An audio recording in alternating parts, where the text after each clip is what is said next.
ஒவ்வொரு நாளும் இந்த ஜெபம் முடித்த உடனே ஒரு தற்பரிசோதனை நாம் ஒன்றை தியானித்து கொண்டிருக்கிறோம். இன்றைக்கு ஒரு தற்பரிசோதனையை நம்ம இன்னைக்கு தியானிக்க போகிறோம்.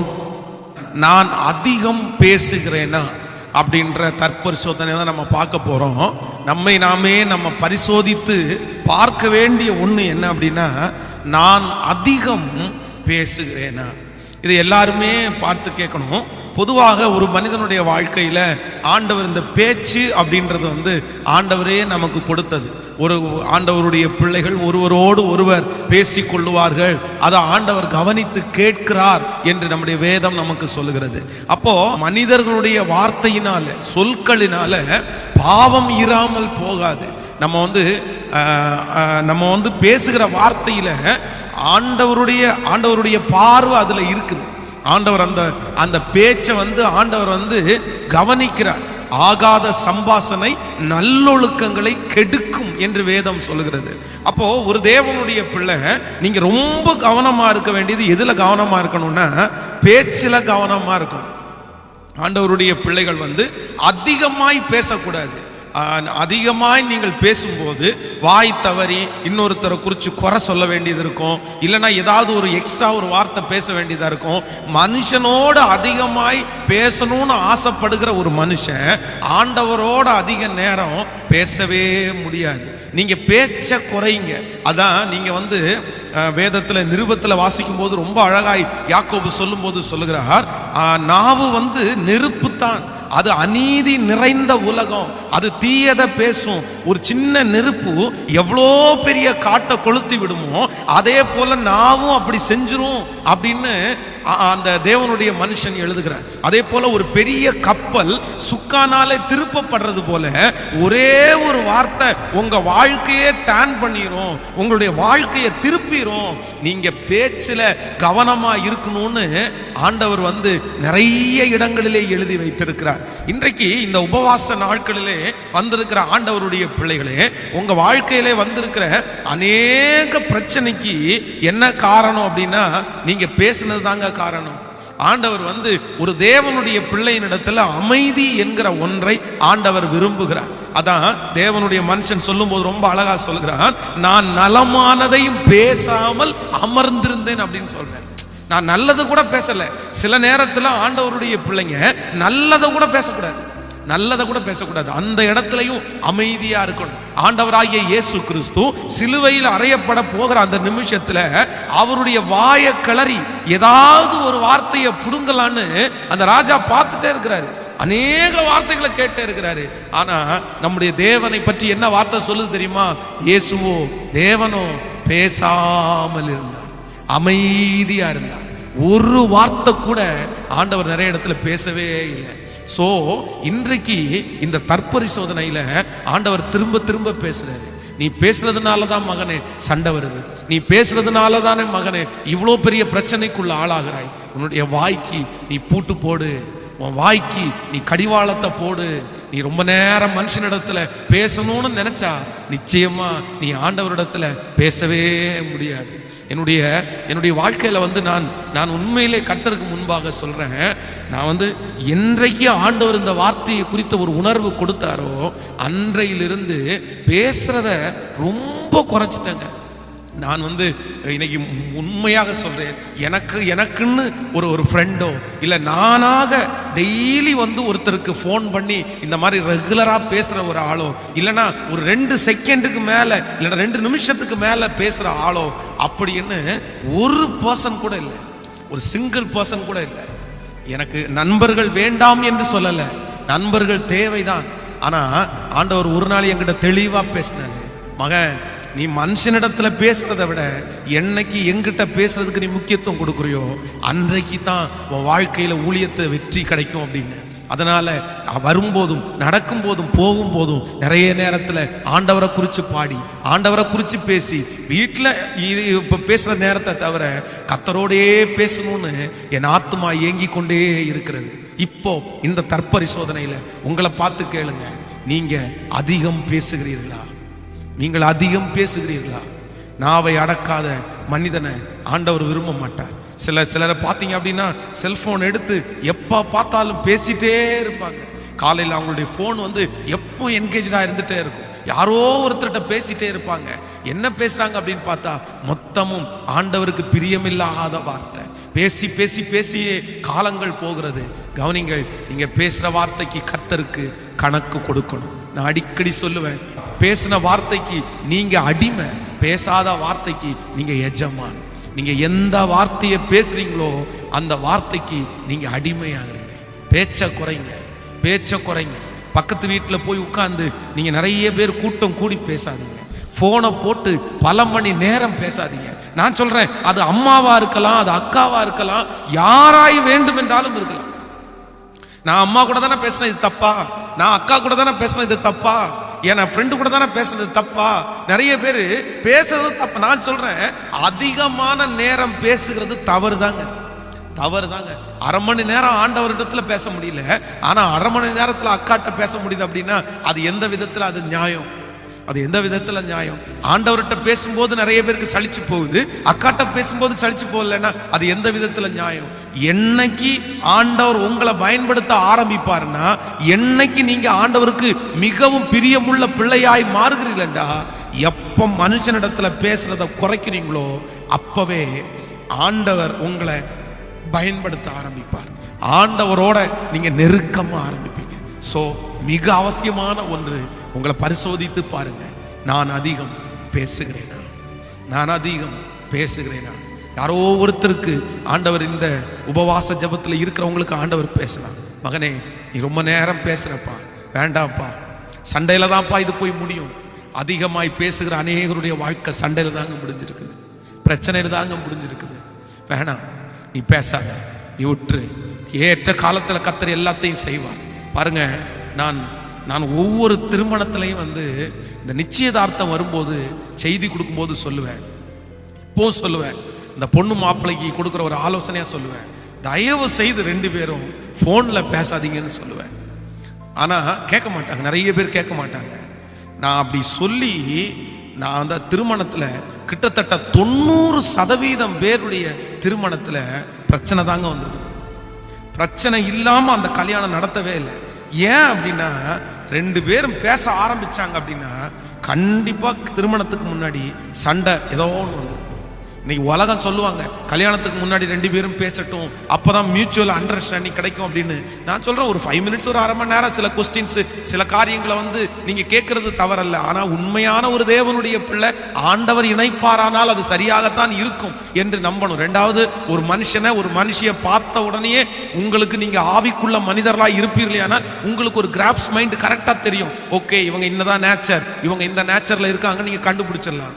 ஆனால் அதை நீங்கள் மணி நேரமாக பேசி தான் தெரிஞ்சுக்கணும்னு அவசியம் இல்லை. ஸோ எல்லாருமே ஒரு தீர்மானம் எடுங்க, நான் வந்து அதிகம் பேசக்கூடாது. உண்மையிலே ஆண்டவருடைய பிள்ளைகளை, என் டைரி கிட்ட நான் 2002 வந்து ஒரு டைரி வச்சுருந்தேன். அந்த டைரியில் எப்போவுமே வந்து ஒரு பக்கத்தில் ஆண்டவர் எனக்கு செய்கிற அற்புதத்தை எழுதுவேன், இன்னொரு பக்கத்தில் நான் ஜெபிச்ச ஜெபத்தை எழுதுவேன். இந்த ஜெப குறிப்பு, இந்த பக்கத்தில் அந்த ஜெப குறிப்பாக ஆண்டவர் எப்போ கேட்டார் அப்படின்றத எழுதுவேன். அதில் இன்னொரு 2 பேஜ் விட்டு நான் எடுக்கிற ஆண்டவர் என் கூட எடுக்கக்கூடிய தீர்மானத்தை எழுதி வச்சிருப்பேன். 2002 நான் எழுதி வச்சிருக்கிறேன். ஒரு குறிப்பிட்ட ஒரு நபருடைய பேரை எழுதி வச்சு சொல்றேன், இந்த நபரிடத்துல அதிகமாய் பேச வேண்டாம் என்று ஆண்டவர் என்னிடத்துல சொன்னார் அப்படின்னு எழுதி வச்சிருக்கிறேன். அப்படின்னா அந்த நபரிடத்துல பேச பேச ஆவிக்குரிய வாழ்க்கை கெட்டு போயிருண்டா. அது ஒரு தம்பி தான், ஒரு பையன் தான், கூட படிக்கிற நபர் தான், ஆனா நீ ரொம்ப பேசக்கூடாதுன்னு எழுதி வச்சிருக்க. அப்போ இன்றைக்கு ஆண்டவர் யாரோ ஒருத்தர் பேச, கண்களை மூடுங்களேன், கண்களை மூடி இப்போ உங்களை பார்த்து கேளுங்க, நீங்க அதிகம் பேசுகிறீங்களா? அதிகம் பேசுகிறீங்களா? ஆண்டவர் வந்து உங்களை எச்சரிக்கிறார், வேண்டாம் மகனே, வேண்டாம் மகனே, வேண்டாம் மகனே. இன்னைக்கு பேசுறவங்க திடீரென்று உங்களிடத்துல பேசுறதை நிறுத்திட்டாங்கன்னா சில நேரத்தில் உங்களால் அதை தாங்க முடியாது, உங்களால் தாங்க முடியாது. அப்புறம் கொஞ்ச நாள் தாண்டதுக்கு அப்புறம் நீங்க பேசணும்னு ஆசைப்படும் போது அவங்க ரொம்ப பிஸியா இருப்பாங்க, அவங்க இன்னொருத்தர்கிட்ட பேசிட்டு இருப்பாங்க. அந்த நேரத்தில் உன்னால தாங்கவே முடியாது. ஆனா நீங்க எப்பவுமே பேசிட்டு இருக்கணும்னு ஆசைப்படுற ஒருத்தர் ஆண்டவர் தான் ஆசைப்படுற. இந்த பேச்சினால தானே இவ்வளவு சண்டை. பேச வேண்டாம், அவங்கள்ட்ட பேச வேண்டாம்னு சொன்னா நிப்பாட்டவே முடியலையே. அவங்கள்ட்ட பேசி பேசி எத்தனை சண்டை இழுத்து விட்டாங்க, எத்தனை சமாதான குறைவு வந்துருச்சு. அவங்கள்ட்ட பேசினதுனால உங்களுக்கு எத்தனை மன உளைச்சல் வந்துருச்சு. கண்களை மூடி, அப்பா இந்த தற்பரிசோதனையில என்ன ஒப்பு கொடுக்கிறப்பான்னு சொல்லுங்க. ஆண்டவரே, இந்த ஃபாஸ்டிங் பிரேயர்ல என்ன ஒப்பு கொடுக்கிறேன். நான் இனி யாரிடத்திலும் அதிகமாய் பேசக்கூடாது.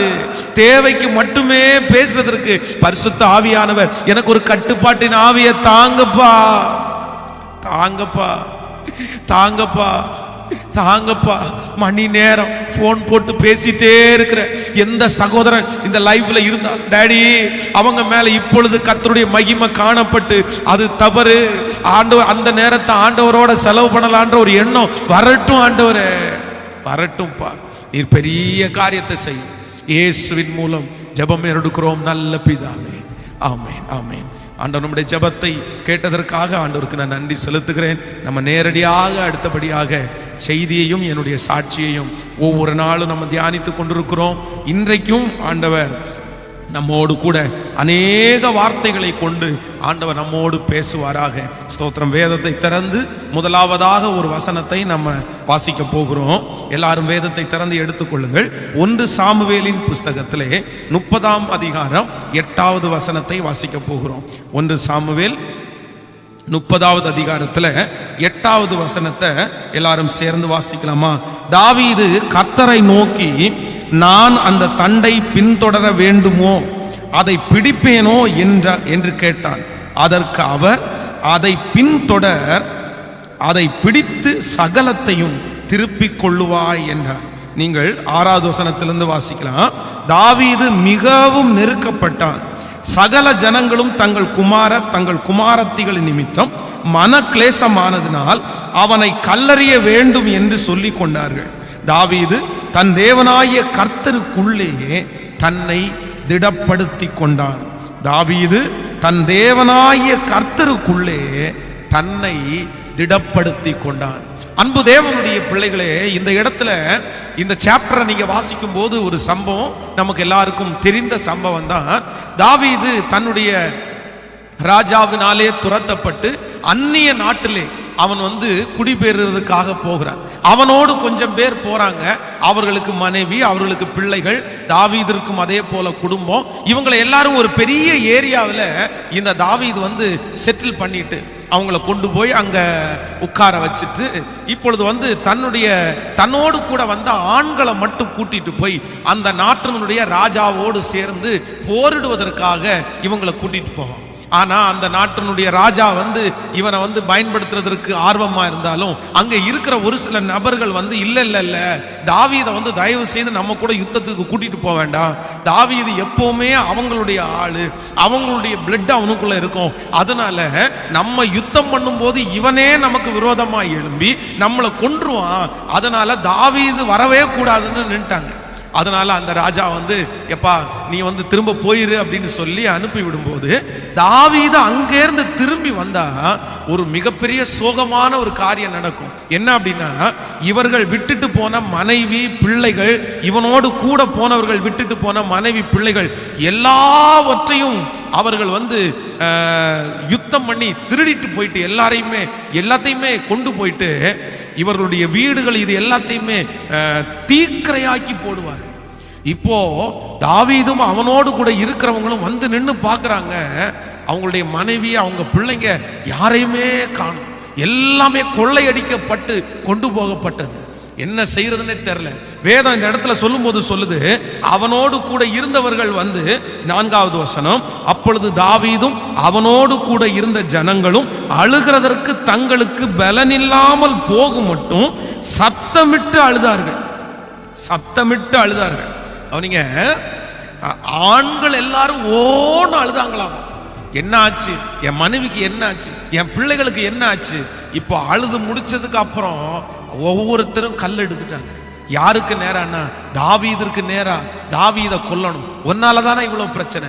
நாங்க சும்மா இங்க இருந்திருப்போம்ல, அங்க போய் ஒரு யுத்தம் கூட நாங்க பண்ணல, நீ இந்த மாதிரி பண்ணிட்டி அப்படின்னு சொல்லி தாவீதிற்கு நேராக கற்களை எடுக்கிறாங்க. கவனிங்க, ஒரு தலைவனா இருக்கிறவனுக்கு எத்தனை பிரச்சனை பாருங்க. ஏற்கனவே ராஜாவினால துரத்தப்பட்டான். இப்பொழுது ஒரு ராஜாவினிடத்துல போகும்போது அவனை கூட இருந்தவங்க எல்லாம் இவனை நம்ம கூட வச்சுக்க முடியாதுன்னு சொல்றாங்க. இவன் மேல பரிதாபப்பட்டு இவன் தனிமையா இருக்கிறான் அப்படின்னு சொல்லி அந்த ராஜாவையே எதிர்த்து இவனோட இவனுடைய ஃப்ரெண்ட்ஸா இவனுக்கு நன்மை செய்யறதுக்காக வந்தவங்க தீமையை பார்த்த உடனே அத்தனை பேரும் இவனுக்கு விரோதமா எழும்பி நிற்கிறாங்க. உன்னாலதான் இப்படி ஆச்சு, இவனை கல்லறியணும்னு எல்லாரும் எத்தனை பண்ணிட்டாங்க. ஆனா வேதம் சொல்லுகிறது 6வது வசனம், தாவீது மிகவும் நெருக்கப்பட்டான், சகல ஜனங்களும் தங்கள் குமாரர் குமாரத்திகளின் நிமித்தம் மனக்லேசமானதினால் அவனை கல்லறிய வேண்டும் என்று சொல்லிக் கொண்டார்கள். தாவீது தன் தேவனாய கர்த்தருக்குள்ளே தன்னை திடப்படுத்தி கொண்டான்.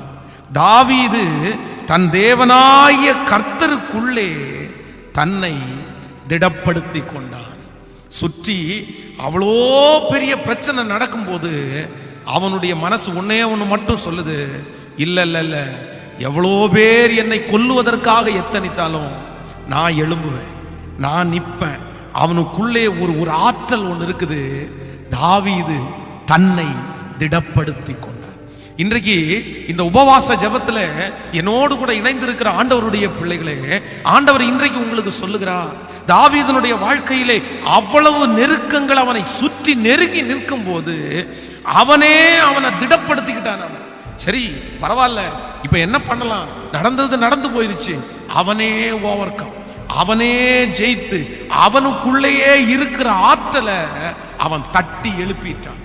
கர்த்தருக்குள் தன்னை திடப்படுத்தி கொண்டான். உங்களை சுற்றி அவ்வளோ பெரிய பிரச்சனை சூழ்ந்திருக்கும் போது இன்னைக்கு இருக்கிற நிறைய பேர் என்ன நினைக்கிறாங்க அப்படின்னா, யாரோ ஒரு நபர் நம்மை ஆறுதல் சொல்லணும்னு நம்ம நினைக்கிறோம். ஐயோ இவங்க கூட ஆறுதல் சொல்லலையே, இவங்க கூட ஆறுதல் சொல்லலையே, இல்லைன்னா என்னை சுற்றி இருக்கிறது எல்லாமே இவ்வளோ பிரச்சனையா இருக்குது, நான் எங்க எழும்ப போறேன், நான் எங்க எழும்ப போறேன், அவ்வளோதான் போச்சு, நான் இனி எழும்ப மாட்டேன், நான் இனி எழும்ப மாட்டேன். இல்லை இல்லை இல்லை, ஆண்டவருடைய பிள்ளைகள் ஒன்று மட்டும் நினைத்துக் கொள்ளுங்கள், உங்களை சுற்றி அவ்வளோ பெரிய பிரச்சனை இருக்கும் போதும் ஒரு உண்மையான ஒரு தேவனுடைய பிள்ளை அந்த பிரச்சனையின் நடுவில் எழும்பி நிற்கிறதுக்கு ட்ரை பண்ணணும். நான் நிற்பேன், நான் ஓடுவேன், தொடர்ந்து நான் கர்த்தருக்காக வாழ்வேன். நீங்க யாரோ ஒருத்தர் அப்படிப்பட்ட சூழ்நிலையில் இருக்கலாம், உங்களை சுற்றி அப்படியே கைகளை கொண்டு நெரிக்கிறது போல இருக்கலாம். ஆண்டவர் சொல்றாரு, ஆதரவு உனக்கு பக்கத்துல வராததுனால, ஆறுதல் உங்களுக்கு வராததுனால, இல்லைன்னா உங்களை பூஸ்ட் பண்றதுக்கு யாருமே இல்லாததுனால, எனக்கு நீ யாருமே இல்லைன்னு நினைக்க வேண்டாம். ஆண்டவர் உங்களுக்குள்ளே அந்த சக்தியை வச்சிருக்கிறாரு. நீங்க உங்களை தட்டி எழுப்பணும். அந்த அக்னி உங்களுக்குள்ள எரிஞ்சிட்டே இருக்கணும். நீங்க நான் என்னுடைய வாழ்க்கையில உண்மையிலேயே மறக்க முடியாத அனுபவம் என்ன அப்படின்னா, இந்த ரொம்ப அதிகமாய் சிக்காய் நான் கோயம்புத்தூர்ல அந்த அம்மா அப்பாவுடைய வீட்டில் படுத்த படுக்கையா இருந்தேன் அப்படின்னு நான் உங்களுக்கு சொன்னேன். இப்போ கொஞ்சம் அப்படியே ரெடி ஆக ஆரம்பிச்சிருச்சு. நான் கொஞ்சம் ஒரு 4 மணி நேரம் தூங்க ஆரம்பிச்சேன், அடுத்து ஒரு 6 மணி நேரம் தூங்க ஆரம்பிச்சேன். இந்த 4 மணி நேரம் தூங்க ஆரம்பிச்ச அடுத்த நிமிஷத்திலேயே என் மனசு இல்ல இல்ல, நம்ம உடனே திரும்ப ஊழியத்தை ஆரம்பிக்கணும், திரும்ப உடனே ஊழியத்தை செய்ய ஆரம்பிக்கணும்னு என் மனசு முயற்சி எடுத்துக்கொண்டே இருக்கிறது. அவ்வளவுதான், நம்ம இதுவரையிலும் இருந்துட்டோம், இதுவரையிலும் இப்படியே பழகிட்டோம், இவ்வளவு சோகமா இருந்து பழகிட்டோம். கிட்டத்தட்ட 9 மாதங்கள் நம்ம வியாதியினுடைய கொடுமையில் இருந்தோம். இன்னும் ஒரு 2 வருஷம் ரெஸ்ட் எடுக்கலாம், இன்னும் ஒரு 6 மாசம் ரெஸ்ட் எடுக்கலாம், நமக்கு இன்னும் பக்காவா பினிஷ் ஆகலையே, கம்ப்ளீட்டா சரியாகலையே அப்படின்னு என் மனசு நினைக்கவே இல்லை. கர்த்தருக்கு முன்பாக தாழ்மையா சொல்றேன், ஒவ்வொரு நிமிஷம் இல்ல இல்ல இல்ல இல்ல, நம்ம உடனே ஏதாவது செய்யணும். என்னையே நான் திடப்படுத்த ஆரம்பிச்சேன், என்னையே நான் ஒர்க் பண்ண ஆரம்பிச்சேன். அப்பொழுதுதான் நான் தங்கி இருந்த வீட்டில் இருந்த அந்த அம்மா அப்பாவுடைய ஒரு வீடு ரத்தனபுரி என்கிற ஒரு இடத்துல அந்த வீடு கிட்டத்தட்ட 6 மாசமா யாருமே வாடகைக்கு வராம காலியா இருந்துச்சு. அப்போ அவங்கள பார்த்து கேட்டேன், அந்த இடத்துல அந்த வீட்டில் ஒரு ஊழியம் ஆரம்பிக்கலாமா, ஸ்தாபனத்தில் பேசி ஒரு சின்ன வாடகையை உங்களுக்கு வாங்கி தரலாம் அப்படின்னு பேசணும். அப்போ ஸ்தாபனத்தில் இருக்கிற தலைவர்களுக்கு ஃபோன் மூலமாக தொடர்பு கொண்டு, இந்த மாதிரி நான் ஒரு நியூ மினிஸ்ட்ரி ஆரம்பிக்கலான்னு நினைக்கிறேன், நீங்கள் எங்களுக்கு இது பண்ண முடியுமா அப்படின்னு ஹெல்ப் பண்ண முடியுமான்னு கேட்ட உடனே அவங்க தாராளமாக நீ ஆரம்பிக்கலாம் அப்படின்னு சொல்லி ரொம்ப என்கரேஜ் பண்ணாங்க. ஆண்டவருடைய ஒரு பெரிய கிருபையினால அந்த 2005வது வருஷத்தில் அந்த ஊழியத்தை ஆரம்பிக்கிறதற்கு ஆண்டவர் பலன் தந்தார். ஆண்டவர் ஆரம்பிக்கிறதற்கு காரியங்கள் எல்லாம் கைகூடி வர பண்ணினார். ஸோ அந்த ஒரு சின்ன வீட்டில் அந்த ஒரே ஒரு ரூமில் வச்சு, இதற்கு முன்பாக நான் பெரிய திருச்சபையை நடத்தினேன், அதில் ஒரு 180 பேர் இருந்தாங்க. ஆனால் அந்த வீட்டில் ஊழியத்தை ஆரம்பிக்கிறதுக்கு கர்த்தர் எனக்கு பலன் தந்தார். இந்த சத்தத்தை கேட்கிற அன்பு தேவனுடைய பிள்ளையே, நீங்க சும்மா இருந்தீங்கன்னா, நீங்க சோர்வா இருந்தீங்கன்னா, நீங்க பலவீனத்தையே பார்த்துட்டு இருந்தீங்க அப்படின்னா உங்களால எழும்பவே முடியாது. ஆண்டவர் சொல்றாரு, தூசியை உதறி விட்டு எழும்பு. ஆண்டவர் ஒரு சின்ன வாய்ப்பை கொடுத்துட்டாரா, ஒரு சின்ன கயிறை உங்களுக்காக அனுப்பிட்டாரா, உடனே ஆண்டவருடைய பிள்ளைங்க எப்பவுமே சுதாகரிப்பா இருக்கணும். வாய்ப்பை மட்டும் உங்களுடைய வாழ்க்கையில தயவு செய்து மிஸ் பண்ணாதீங்க. யாரோ ஒரு வாலிப தம்பி தங்கச்சி இந்த செய்தியை கேட்டிருந்தா உங்களுக்கு சொல்றேன், மகன் உன் வாழ்க்கையில வாய்ப்பை மட்டும் தவற விட்டுறாத. வாய்ப்பு என்கிற கதவை ஆண்டவர் சில நேரத்தில் எப்போ ஒரு டைம் தான் ஒரு சிலருக்கு திறக்கிறாரு. ஆனா அந்த வாய்ப்பை மிஸ் பண்ணிட்டீங்கன்னா திரும்ப அந்த வாய்ப்புகள் சில நேரத்தில் கிடைக்காமலே போகுது. நிறைய பேருடைய வாழ்க்கையில இப்படித்தான், நான் என்ன பண்ண போறேன் அப்படின்னு நினைச்சு நிறைய வாய்ப்புகளை தவற விட்டுட்டாங்க. ஆனா என் மனசு அந்த சின்ன வாய்ப்புக்காக எதிர்பார்த்துட்டே இருந்துச்சு. 4 மணி நேரம் நான் ஒரு நாள் தூங்குனேன்னு நினைச்ச உடனே நான் டிசைட் பண்ணிட்டேன், இனி அகைன் நான் மினிஸ்ட்ரி ஆரம்பிச்சாதான் இதுல இருந்து வெளியே வர முடியும். எனக்கு கம்ப்ளீட்டான விடுதலை, எனக்கு இந்த வியாதியிலிருந்து முழு விடுதலை எப்போ வரும் அப்படின்னா நான் ஊழியத்தை ஆரம்பிச்சு பிஸியானதான் எனக்கு இந்த வியாதியிலிருந்து விடுதலை ஆகணும்னு நினைச்சு ஊழியத்தை ஆரம்பிச்சோம். ஊழியத்தை ஆரம்பிச்சதுக்கு அப்புறம், ஊழியத்தில் பிஸி ஆனதுக்கு அப்புறம் எனக்கு நோயை குறித்து நான் செக் பண்ணவே இல்லைங்க. நான் கடைசியா அந்த மஞ்சக்காமாலையை செக் பண்ணும்போது கூட என் சரீரத்தில் மஞ்சக்காமாலை இருந்துச்சு. 18 முறை திருப்பின மஞ்சக்காமாலை என் சரீரத்தில் இருந்துச்சுங்க. நான் செக் பண்ற வரைக்கும் எனக்கு மஞ்சக்காமாலை. ஆனா எப்போ அந்த ஊழியத்தை காலடி எடுத்து வச்சு இனி நம்ம படுத்திருக்க கூடாது, ஆண்டவர் ஒரு சின்ன வாய்ப்பை தந்துட்டாருன்னு சொல்லி காலடி எடுத்து வச்சனோ, அன்றிலிருந்து செக் பண்றதை விட்டுட்டேன். இன்னைக்கு வரைக்கும் ஆண்டவர் என்ன சுகமாய் வைத்திருக்கிறார். சோ ஆண்டவர் உங்களை பார்த்து கேட்கிறாரு, ஆண்டவர் உங்களை பார்த்து பேசுறாரு, எழும்பு, உன்னை நீ தான் திடப்படுத்திக் கொள்ளணும். எத்தனை நாள் தான் அந்த காரியத்தை நினைச்சிருப்பீங்க? எத்தனை நாள் தான் அந்த காரியத்தை நினைச்சு துக்கப்படுவீங்க? போதும், அதற்காக துக்கப்பட்டது போதும், அதற்காக மனம் தளர்ந்தது போதும். அதான் யோசேப்பு சொல்லும்போது ரொம்ப அழகாய் சொல்லுகிறார், என் வருத்தம் யாவையும் என் தகப்பன் வீட்டையும் கர்த்தர் மறக்கும்படி பண்ணினார். கிட்டத்தட்ட 15 ஆண்டுகள் தன்னுடைய மனசுல அப்பா வீட்டை நினைச்சிட்டே இருந்தான். ஐயோ மிஸ் பண்ணிட்டனே, ஐயோ மிஸ் பண்ணிட்டனே. ஆனா அவனுக்கென்று ஒரு வாழ்க்கையை கர்த்தர் கொடுக்கும் போது, இனி ஒண்ணு செய்வேன், இனியும் நான் தகப்பன் வீட்டை நினைச்சிட்டு இருந்தேன்னா என் ஊழியத்தை நான் வெற்றியா செய்ய முடியாதுன்னு அந்த சோகத்தை மறந்துட்டான். இன்றைக்கு ஆண்டவர் தீர்க்க தரிசனமா யாரோ ஒரு சில இடத்துல பேசுகிறார். நீங்க தான் நினைச்சிட்டு இருக்கிறீங்க 15 ஆண்டாய் 20 ஆண்டாய் உங்களால வெளியே வரவே முடியல. அப்பா இன்னைக்கு கரத்தை பிடிச்சு சொல்றாரு, எழுந்திரு மகளே, தூசியை உதறி விட்டு எழுந்திரு. அதை யோசிக்காதே, முந்தினதை யோசிக்காதே, பூர்வமானதை யோசிக்காதே. அப்பா புதிய காரியத்தை செய்ய போறாரு. உன்னை நீயே திடப்படுத்திக் கொள், உன்னை நீயே பலப்படுத்து. இன்னொருத்தர் உங்களை பூஸ்ட் பண்ண வேண்டாம், இன்னொருத்தர் உங்களை தட்டி கொடுக்க வேண்டாம். இன்னொருத்தருக்காக வெயிட் பண்ணாதீங்க, என் வாழ்க்கையில நான் செய்த கர்த்தருடைய கிருபையினால செய்தது, இன்னொருத்தருக்காக நான் வெயிட் பண்ணவே இல்லை. இன்னொருத்தர் என்னை தட்டி கொடுக்கறதுக்கு வெயிட் பண்ணவே இல்லை. இன்னொருத்தர் எனக்காக வாய்ப்பை ஓபன் பண்றதுக்கு நான் எதிர்பார்க்கவே இல்லை. எல்லாரும் என்ன நோயாளியாத்தான் பார்த்தாங்க. நான் ரெடி ஆயிட்டேன்னு சொல்லும் போது யாருமே என்ன நம்பலைங்க. நான் ரெடி ஆயிட்டேன், நான் சரி ஆயிட்டேன்னு சொல்லும் போது நிறைய பேர் சொன்னாங்க, இல்ல இன்னும் கொஞ்ச நாள் பாருங்க, இன்னும் கொஞ்ச நாள் ரெஸ்ட் எடுங்க, நீங்க நல்லா கம்ப்ளீட் ஆனதுக்கு அப்புறம் பார்த்துக்கலாம், நீங்க ரொம்ப சரியானதுக்கு அப்புறம் பார்த்துக்கலாம் தான் சொன்னாங்க.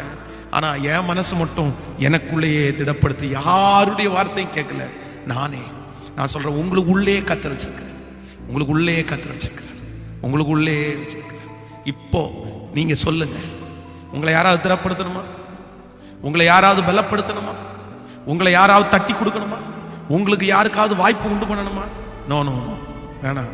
கர்த்தரை நம்பி ஆண்டவர் உங்களுக்குள்ள இருக்கிறார்.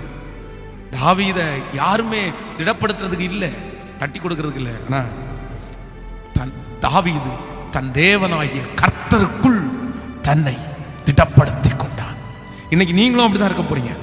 என் கூட பயங்கரமான பராக்கிரமசாலியாய் கர்த்தர் இருக்கிறார்.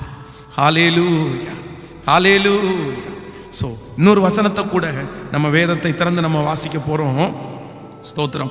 1 சாமுவேலின் புஸ்தகத்தை எடுத்துக்கொள்ளுங்கள், 17ஆம் அதிகாரம். 1 சாமுவேல் 17ஆம் அதிகாரத்தில் 28வது வசனத்தை வாசிக்க போகிறோம். 1 சாமுவேல் 17ஆம் அதிகாரத்தில் 28வது வசனத்தை நம்ம சேர்ந்து நம்ம வாசிக்கலாமா? அந்த மனுஷரோட அவன் பேசி கொண்டிருக்கிறதை அவன் மூத்த சகோதரனாகிய எலியாப் கேட்டபோது அவன் தாவீதின் மேல் கோபம் கொண்டு, நீ இங்கே வந்தது என்ன? வனாந்தரத்திலே உள்ள அந்த கொஞ்ச ஆடுகளை யார் வசத்தில் விட்டாய்? யுத்தத்தை பார்க்க அல்லவா வந்தாய்? உன் துணிகரத்தையும் உன் இருதயத்தின் அகங்காரத்தையும் நான் அறிவேன் என்றான். அதற்கு தாவீது, நான் இப்பொழுது செய்தது என்ன? நான் வந்ததற்கு முகாந்திரம் இல்லையா என்று சொல்லி அவனை விட்டு வேறொருடத்திற்கு திரும்பி அந்த பிரகாரமாகவே கேட்டான். ஜனங்கள் முன் போலவே உத்தரவு சொன்னார்கள். நன்றாய் கவனிங்கள் ஆண்டவருடைய பிள்ளைகளே, ஆண்டவருடைய பிள்ளைகள் இந்த இடத்துல கவனிக்கணும். சங்கீதக்காரனாகிய தாவீது அந்த இடத்துல தன்னுடைய சகோதரரை பார்க்கிறதற்காக தன்னுடைய தகப்பனார் அனுப்பி வச்சார். உடனே தன்னுடைய சகோதரிடத்திற்கு போறான். அவன் கொண்டு வந்தது எல்லாவற்றையும் கொடுத்துட்டான். அந்த நேரத்தில் கோலியாத் என்கிற அந்த ராட்சதன் வந்து நின்று கத்திட்டே இருக்கிறான். யார் இருக்கா, யாராவது ஒருத்தர் வாங்க அப்படின்னு ஆண்டவரை தூசிச்சுட்டே இருக்கிறான். இதனால தாவீதுக்குள்ள ஒரு பெரிய வெறி உண்டாகுது. ஆண்டவரை தூசிக்கிறதுக்கு இவன் யார், ஏன் இவனை இப்படி விட்டு வச்சிருக்கிறாங்க அப்படின்னு சொல்லி இவன் அந்த யுத்தத்தை செய்யறதற்காக எத்தனைப்படும் போது ஏற்கனவே அவனுடைய சகோதரர்கள் எல்லாரும் அந்த படையில இருக்கிறாங்க. அவங்க ஒருத்தர் சொல்ற, எலியாப் சொல்றாரு, நீ உன்னிடத்திலே அந்த வனாந்தரத்திலே உள்ள அந்த கொஞ்ச ஆடுகளை நீர் யார் வசத்தில் விட்டாய்? யுத்தத்தை பார்க்க வல்லவா வந்தாய்? உன் துணிகரத்தையும் உன் இருதயத்தின் அகங்காரத்தையும் நான் அறிவே. உன்னை பற்றி தெரியும்ப்பா எனக்கு, உன் இருதயத்தினுடைய அகங்காரம் தெரியும். நீ யுத்தத்தை பார்க்கல வந்த, நீ வந்த வேலை என்னமோ அதை செஞ்சுட்டு போன்னு சொல்லி அவனை ரொம்ப மட்டம் தட்டி டிஸ்கரேஜ் பண்றான். உன்னால முடியாது, நீ சின்ன பையன், உன்னை பற்றி எனக்கு தெரியாது, நம்ம வீட்டிலே கடைக்குட்டி, நம்ம வீட்டிலே சின்ன பையன்.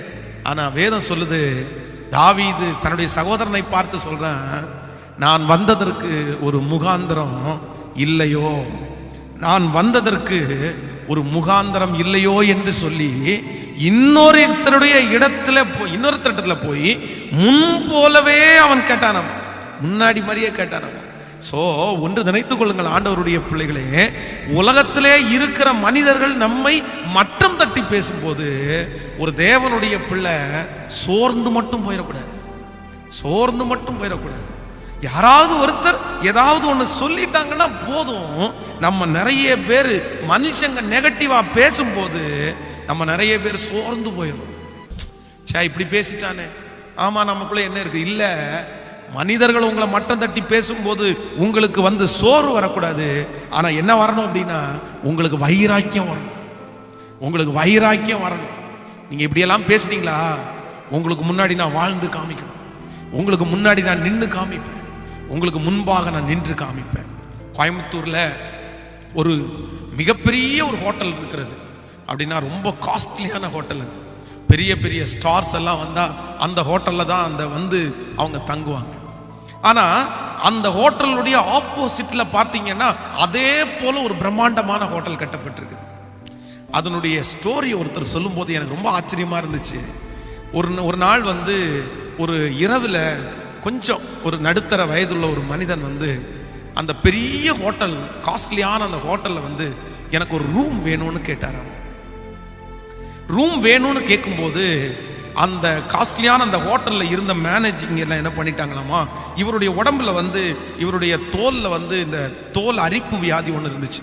அப்படின்னா இந்த தோலெல்லாம் உறிஞ்சது மாதிரி, அப்படி உங்களை பார்த்தாலே கொஞ்சம் அகோரமாக இருப்பார். ஆனால் அது தொற்று வியாதி கிடையாது. பார்த்தாலே அவருடைய ஃபேஸ், அவருடைய உடம்பை பார்க்க முடியாத மாதிரி ஒரு பலவீனம் அவருக்கு இருந்துச்சு. அவரை பார்த்த உடனே அவங்க சொன்னாங்களாமா, உங்களுக்கு ரூம் இல்லைன்ட்டாங்க.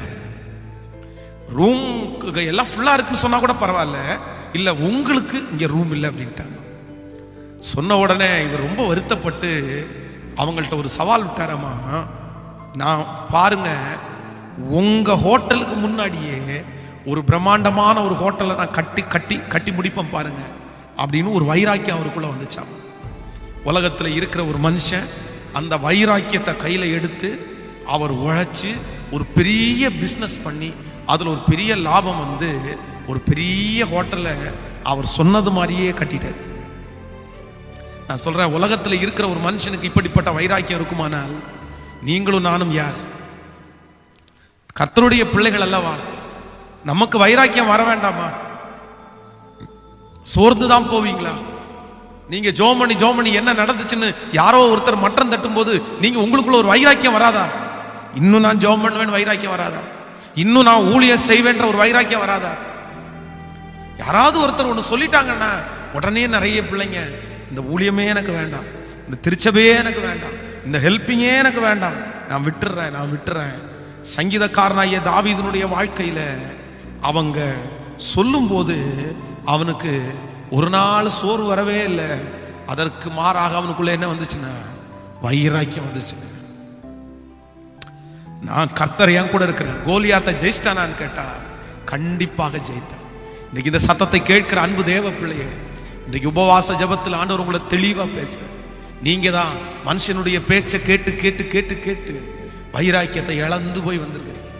உங்களுக்கு வைராக்கியமே இல்லை, இருக்கிறதற்கு வைராக்கியமே இல்லை. உங்க மனசு சோர்ந்து போய் வந்திருக்கு. எல்லாரும் பேசுறதை கேட்டு கேட்டு கேட்டு நான் ரொம்ப சோர்ந்து போய் வந்திருக்கிறேன் பாஸ்டர் இருக்கீங்க. இல்ல, ஆண்டவர் சொல்றார், வைராக்கியப்படு. அவங்களுக்கு முன்னாடி நீ நிக்கணும், அவங்களுக்கு முன்னாடி நீ வாழ்ந்து காமிக்கணும், அவங்களுக்கு முன்பாக கர்த்தர் தலையை உயர்த்தணும். அவங்க முன்னாடி ஒரு நாளும் நீங்க கீழே போகக்கூடாது, தைரியத்தை விட்டுறக்கூடாது. அவமானம் எல்லாருக்கும் வர்றதா, நிந்த எல்லாருக்கும் வர்றதா. என் வாழ்க்கையில என்னுடைய சாட்சியை உங்களுக்கு சொல்றேன். இந்த ஊழியத்தை ஆரம்பிச்சு அந்த வீட்டில் வந்து சர்ச்சை ஆரம்பிக்கலான்னு ஒரு பெரிய திட்டத்தை போட்டு அதற்கான முயற்சிகளை எல்லாம் எடுத்து வீடெல்லாம் ஒயிட் வாஷ் பண்ணி இந்த நாள் ஒரு டேட்டை ஃபிக்ஸ் பண்ணிட்டோம். இந்த மாதிரி இந்த நாளில் இந்த இடத்துல நம்ம ஊழியத்தை ஆரம்பிக்கிறோம் அப்படின்னு சொல்லி இன்வைட் பண்ணுறதுக்கு. அப்படின்னா அந்த வீட்டை சுற்றி இருக்கிற ஒரு சிலரை வந்து அம்மா அப்பா, அவங்க என்னை வளர்த்தின அந்த அம்மா அப்பாவுக்கு தெரிஞ்சவங்களுடைய வீட்டில் போய் இந்த மாதிரி சாயந்தரம் இந்த இடத்துல ஒரு ப்ரேயர் ஆரம்பிக்கிறோம், நீங்கள் வாங்க அப்படின்னு சொல்லி ஒவ்வொரு வீட்டில் போய் கூப்பிடுறது, இன்வைட் பண்ணுறதுக்காக அவங்க என்னை கூட்டிகிட்டு போயினாங்க. அப்போது ஃபஸ்ட்டு அவங்க எங்கே கூட்டிகிட்டு போனாங்க அப்படின்னா, அவர்களுடைய தகப்பனார் போன அந்த திருச்சபை, அவங்க நிறைய பொருட்களை வாங்கி வச்ச அந்த பழைய திருச்சபைக்கு முன்னாடி வந்து என்னை கூட்டிகிட்டு போகிறாங்க. அப்போ கூட்டிகிட்டு போகும்போது அந்த திருச்சபையினுடைய வாசலில் நிறைய பேர் உட்காந்துருக்காங்க. அதில் வந்து ஒரு நபர் வந்து இவருக்கு ரொம்ப பழக்கமான, எங்கள் அம்மா அப்பாவுக்கு பழக்கமான நபர். அவரிடத்துல போய் இவங்க பேசிகிட்டே நிற்கும் போது அவர் கேட்டார், என்னை பார்த்து கேட்டார், இந்த தம்பி யார் அப்படின்னு கேட்டார். கேட்கும்போது இவங்க 2 பேரும் என்ன சொன்னாங்க அப்படின்னா, இந்த மாதிரி பக்கத்தில் எங்கள் வீட்டில் ஒரு சர்ச்சை ஆரம்பிக்க போகிறாரு, இவங்க தான் அந்த இடத்துல பாஸ்டரு, இவங்க தான் அந்த ஊழியத்தை ஆரம்பிக்க போகிறாங்கன்னு சொன்ன உடனே அவர் சத்தம் போட்டு சிரிச்சிட்டாரு. என் அப்பாவுடைய என்ன வெஸ்லி, அவங்க எங்கள் அப்பாவுடைய பேர் வெஸ்லி, என்ன வெஸ்லி நீ சொல்லிட்டு இருக்கிற? அவன் பார்த்தா வயசு பையனை மாதிரி இருக்கிறான், இப்போதான் படிச்சு முடிச்ச பையனை மாதிரி இருக்கிறான், இவன் வந்து ஊழியம் செய்ய போறானாமா அப்படின்னு சொல்லிட்டு என்ன பார்த்து சொன்னாரு, தம்பி ரத்னபுரி நீ நினைக்கிற மாதிரி இடம் இல்லப்பா, வேற எங்கேயாவது போய் ஆரம்பி, ஆட்கள் வருவாங்க. ஆனா இங்க ஆரம்பிச்சாலும் உனக்கு ஆட்கள்லாம் வரமாட்டாங்க, நீ மட்டும்தான் கொட்டடிச்சிட்டு இருக்கணும் அப்படின்னு எல்லாருக்கும் முன்னாடி வச்சு பேசிட்டாரு. எல்லாருமே சிரிச்சிட்டாங்க. என்னுடைய ஊழியத்தை இந்த கோயம்புத்தூர்ல ஆரம்பிக்கிறதுக்கு முன்பாக என்னை நோக்கி வந்த ஒரு வார்த்தை, ஆட்கள் வரமாட்டாங்க, நீ ரொம்ப சின்ன பையன், அந்த நெகட்டிவான வார்த்தை தாங்க எங்களுக்கு வந்துருச்சு. அவங்க எல்லாம் சிரிச்ச உடனே மனசுக்கு ஒரு மாதிரி கஷ்டமா இருந்துச்சு. உடனே எங்க அம்மா அப்பா எல்லாம் அந்த பேச்சை அப்படியே நிப்பாட்டிட்டு சரி சரி சரி நாங்க போறோம்னு சொல்லி, நீ ஒன்றும் கவலைப்படாதப்பா அப்படின்னு சொல்லிட்டு வெளியே வந்தாங்க. ஆனா ஆண்டவருடைய சமூகத்துல போய், நானே கர்த்தருடைய சமூகத்துல போய், ஆண்டவரே இந்த வார்த்தைக்காக நான் சோர்ந்து போகலப்பா, இந்த வார்த்தைக்காக நான் சோர்ந்து போகல, அழைச்சவர் உண்மை உள்ளவர், என்ன நடத்த உண்மை உள்ளவர், உங்களுக்கு வராத அவமானமாப்பா எனக்கு வந்துருச்சு, உங்க மேல வராத நிந்தையாப்பா எனக்கு வந்துருச்சு, நான் இந்த ஊழியத்தை தொடர்ந்து செய்வேன், வைராக்கியமா செய்வேன், இவங்க கண்களுக்கு முன்பாகவே நான் ஒரு பெரிய ஊழியத்தை செய்யணும். இப்ப பேசின அதே நபர் எங்கிட்ட வந்து ஒரு நாள், பாஸ்டர் எனக்காக ஜெபம் பண்ணுங்கன்னு சொல்ற ஒரு நாள் வரணும்ப்பா அப்படின்னு சொல்லி கர்த்தர் சமூகத்தில் ஜெபிச்சேன். ஒரு மிகப்பெரிய ஆச்சரியம், மறக்கவே முடியாது. கடந்த ஒரு சில ஆண்டுகளுக்கு முன்பாக அந்த நபரை நான் மறக்கவே இல்லை, அந்த நபரை மறக்கவும் முடியாது. ஏன்னா என் ஊழியத்தை துவங்கின ஃபர்ஸ்ட் நாள், துவங்க போற ஃபர்ஸ்ட் வார்த்தை அல்லவா, ஒரு 2-3 வருடங்களுக்கு முன்பாக என் சபையில் நான் அப்படியே ஜெபம் பண்ணிட்டு இருக்கும்போது ஒருத்தர் வந்தார். அவரை பார்த்த உடனே கண்டுபிடிச்சிட்டேன், அவங்க தான். ஐயா உள்ளே வாங்க அப்படின்னாங்க. உள்ளே வந்தாங்க. அவங்களுக்கு என்ன பேசுனதெல்லாம் மறந்துருச்சு, அன்னைக்கு ஏதோ பேசிட்டாங்க, அப்படி மறந்துருச்சு. மறந்த உடனே என்ன சொன்னாங்க, பாஸ்டர் இந்த மாதிரி என் பையனுக்காக ஜெபம் பண்ணணும், எனக்காக ப்ரேயர் பண்ணணும், உங்களை பார்த்து ஒரு ப்ரேயர் பண்ணிட்டு போகலான்னு தான் வந்தேன் அப்படின்னு சொன்னாங்க. ஆண்டவருடைய ஒரு பெரிய கிருபை. அவங்களுக்கு நான் ஜெபித்தபடியே அவங்களுக்கு ஒரு ஜெபம் பண்ணி அவங்களுக்கு ஆறுதல் சொல்லி அவங்கள அனுப்பிட்டேன். அவங்கள அனுப்புனதுக்கு அப்புறம் முழங்கால் படிட்டு ஏசப்பாவை பார்த்து, தேங்க்யூ லார்ட், நன்றி ஆண்டவரே, நன்றி ஆண்டவரே, நீர் எவ்வளவு நல்லவர், நீர் எவ்வளவு நல்லவர். இந்த சத்தத்தை கேட்கிறது என்னுடைய பிள்ளையே, உங்களை சோர்வுக்குள்ளாக்குறார்களோ, தாவீதை பேசி பேசி மட்டம் தட்டி யார் சோர்வுக்குள்ள ஆக்கினார்களோ அவன் சோர்ந்து போகாதனால அந்த கோலியாத்தை ஜெயித்து அவர்களுக்கு முன்பாகவே ஆண்டவர் சாட்சியா நிறுத்தினாரு. நான் நம்புறேன் இன்றைக்கு இந்த ஜெபத்துல இருக்கிற ஆண்டவருடைய பிள்ளைகளே, யார் உங்களை மட்டம் தட்டி பேசினாங்களோ, யார் உங்களை குறைவாய் பேசினாங்களோ, யார் உங்க பிள்ளை அப்படி ரொம்ப அவனால ஒண்ணும் முடியாதுன்னு சொல்லி தரக்குறைவா பேசினாங்களோ, அந்த பிள்ளை மட்டும் தைரியப்படட்டும். அவர்களை கொண்டு கர்த்தர் பெரிய காரியத்தை நிச்சயம் செய்வார். அவர்களுக்கு முன்பாக மட்டம் தட்டின அந்த ஜனங்களுக்கு முன்பாய் சாட்சியாய் நிறுத்துவார்னு நான் நம்புறேன், சாட்சியா நிறுத்துவார்னு நம்புறேன். சோ இன்னைக்கு ஒரு காரியத்தை மட்டும் மறந்துடாதீங்க. மனுஷங்க நம்மளை குறித்து ரொம்ப தரக்குறைவா பேசும்போது ஆண்டவருடைய பிள்ளைங்க ஒரு நாள் என்ன பண்ணிடக்கூடாதுன்னா, நீங்க சோர்ந்து மட்டும் போயிடக்கூடாது. ஆனா அவங்க பேச பேச உங்களுக்குள்ள என்ன வரணும்னா வைராக்கியம் தான் வரும், வைராக்கியம் தான் வரும். ஆண்டவரிடத்துல கேளுங்க, எனக்கு வைராக்கியத்தை தாங்கப்பா, நான் சோர்ந்து போயிருக்கப்பா, எனக்கு வைராக்கியத்தை தாங்கப்பா. அவங்க சொன்னது மாதிரியே நடக்கலாம், அவங்க சொன்னது மாதிரியே நடக்கலாம். ஆனா உங்களுக்கு வைராக்கியம் மட்டும் இருந்துச்சுன்னா நீங்க தாண்டிடுவீங்க, முதல்ல தாண்டிடுவீங்க. இது ஒருத்தருக்கு ரெண்டு பேருக்கு அல்ல, வேதத்துல இருக்கிற எல்லா பரிசுத்தவான்களும் இந்த பாதையில தாங்க கடந்து வந்திருக்கிறாங்க. அவங்களை எல்லாருமே மட்டம் தட்டி தாங்க பேசியிருக்காங்க. ஆனா அவங்க வைராக்கியமா நின்னாங்க. வைராக்கியமா நிற்கும் போது அவங்க மட்டும் இல்ல, கர்த்தரும் அவர்களோடு சேர்ந்து நிற்கிறார். ஹல்லேலூயா. கைகளை உயர்த்தி ஒரு ஹல்லேலூயா சொல்லுங்க. ஆமென், ஆமென். இன்னொரு வசனத்தை கூட நான் உங்களுக்கு வாசித்து என்னுடைய சாட்சியை வருஷமா அப்படியே சொல்ல முடியல என்னால. ஏன்னா நிறைய சம்பவங்கள் இருக்கிறதுனால அந்த வருஷங்கள் ஸ்கிப் ஆனாலும் என்னுடைய வாழ்க்கையில் நடந்த சில முக்கியமான இன்சிடென்ட்டை உங்களுக்கு இந்த 21 டேஸில் பேசி பேசி அதோடு சேர்ந்து வசனத்தையும் பேசி உங்களுக்கு அதை புரிய வைக்கலான்னு தான் நான் முயற்சி எடுத்துட்டு இருக்கிறேன். இது உங்களுக்கு ரொம்ப பிரயோஜனமாக இருக்கும் அப்படின்னு நான் நம்புகிறேன். கண்டிப்பாக இந்த பாதையில் ஆண்டவரை நடத்துறதுனால இது நிறைய பேருக்கு இது போய் சேரணுன்றதுக்காக பரிசுத்தாவியானுடைய துணையோடு இதை சொல்லிட்டு இருக்கிறேன். நீங்கள் இதை ஜபத்தோட கேளுங்க, உங்கள் வாழ்க்கைக்கு அது பிரயோஜனமாக இருக்கும்னு நான் நம்புகிறேன். வாசிக்கலாம் ஒரு வசனத்தை. மத்தேயு எழுதின சுவிசேஷம் 25ஆம் அதிகாரத்தை எடுத்துக்கொள்ளுங்கள். மத்தேயு எழுதின சுவிசேஷம் 25ஆம் அதிகாரம் 18வது வசனத்தை நம்ம வாசிக்க போகிறோம். 16, 17, 18 3 வசனத்தை வாசிக்கலாமா? 5 தாலந்தை வாங்கினவன் போய் அவைகளை கொண்டு வியாபாரம் பண்ணி வேறு 5 தாலந்தை சம்பாதித்தான். அப்படியே 2 தாலந்தை வாங்கினவனும் வேறு 2 தாலந்தை சம்பாதித்தான். 1 தாலந்தை வாங்கினவனோ போய் நிலத்தை தோண்டி தன் எஜமானனுடைய பணத்தை புதைத்து வைத்தான். வெகு காலம் போன பின்பு அந்த ஊழியக்காரனுடைய எஜமானன் திரும்பி வந்து அவரிடத்தில் கணக்கு கேட்டான். அப்பொழுது 5 தாலந்தை வாங்கினவன் வேறு 5 தாலந்தை கொண்டு வந்து, ஆண்டவனே 5 தாலந்தை என்னிடத்தில் ஒப்புவித்தீரே, அவைகளை கொண்டு இதோ வேறு 5 தாலந்தை சம்பாதித்தேன் என்றான். அவனுடைய எஜமானன் அவனை நோக்கி, நல்லது, உத்தமமும் உண்மையும் உள்ள ஊழியக்காரனே, கொஞ்சத்திலே உண்மையாயிருந்தாய், அநேகத்தின் மேல் உன்னை அதிகாரியாய் வைப்பேன். கொஞ்சத்தில் உண்மையாயிருந்தாய், அநேகத்தின் மேல் உன்னை அதிகாரியாய் வைப்பேன். கொஞ்சத்தில் உண்மை. ஆண்டவருடைய பிள்ளைகளே, இந்த இடத்துல ஆண்டவர் அந்த ஊழியக்காரனை தட்டி கொடுக்கிறார். தட்டி கொடுக்கும்போது என்ன சொல்றார் அப்படின்னா, உன் கையில நான் ரொம்ப பெருசா கொடுக்கலப்பா, உன் கையில லட்சத்தை தூக்கி கொடுக்கல, உன் கையில கோடியை தூக்கி கொடுக்கல, உன் கையில எதை கொடுத்தேன்னா கொஞ்சமா கொடுத்துட்டு போனேன். என்கிட்ட நிறைய இருக்குது, என்கிட்ட நிறைய ஆசீர்வாதங்கள் இருக்குது, ஆனா எல்லாத்தையுமே உன் கையில கொடுக்காம கொஞ்சத்தை கொடுத்து உன்னை டெஸ்ட் பண்ண. ஆனா அந்த கொஞ்சத்துல நீ என்னவா இருந்த அப்படின்னா, உண்மையாய் நீ இருந்ததுனால உன்னை நான் அநேகத்தின் மேல அதிகாரியாய் வைப்பேன். ஆண்டவருடைய பிள்ளைகளே கவனிங்க, நான் இந்த ஊழியத்தை ஆரம்பித்து அந்த ஃபர்ஸ்ட் டே முதல் நாள் ஒரு ஞாயிற்றுக்கிழமை சாயந்தரம் தான் அந்த சர்ச் ஓப்பன் ஆச்சு. அந்த சாயந்தரத்தில் எங்கள் அம்மா அப்பாவுடைய சொந்தக்காரங்க, என்னை வளர்த்தின அம்மா அப்பாவுடைய சொந்தக்காரர்கள், இன்னும் என்னுடைய ஃப்ரெண்ட் சர்க்கிள், என்னுடைய ஸ்தாபனத்திலிருந்து ஒரு சிலர், இப்படி ஆண்டவருடைய பிள்ளைகள் நிறைய பேர் அந்த மாலையில் வந்துட்டாங்க. மாலையில் நாங்கள் அரேஞ்ச் பண்ணியிருந்தோம். அந்த மொட்டை மாடி ஃபுல்லாக அப்படி நிறைஞ்சிருச்சு. அதுதான் ஃபஸ்ட்டு துவக்கம். எல்லாரும் முடிச்சிட்டு அப்போ பாஸ்டர் அனௌன்ஸ் பண்றாரு, இனி வருகிற வாரம் சண்டே முதற்கொண்டு இங்கே ஞாயிற்றுக்கிழமை ஆராதனை காலையில் 8 மணிக்கு கீழே ரூமில் வச்சு நடைபெறும். பாஸ்டர் இங்கே பாஸ்டராக இருக்கார் அப்படின்னு சொல்கிறாரு. அடுத்த வாரம் ஃபஸ்ட்டு சண்டே, இதுதான் என்னுடைய ஊழியத்தில் முதல் சண்டே. பைபிள் காலேஜ் முடிச்சுட்டு சென்னையில் பெரிய சர்ச்சு நடத்தினேன்.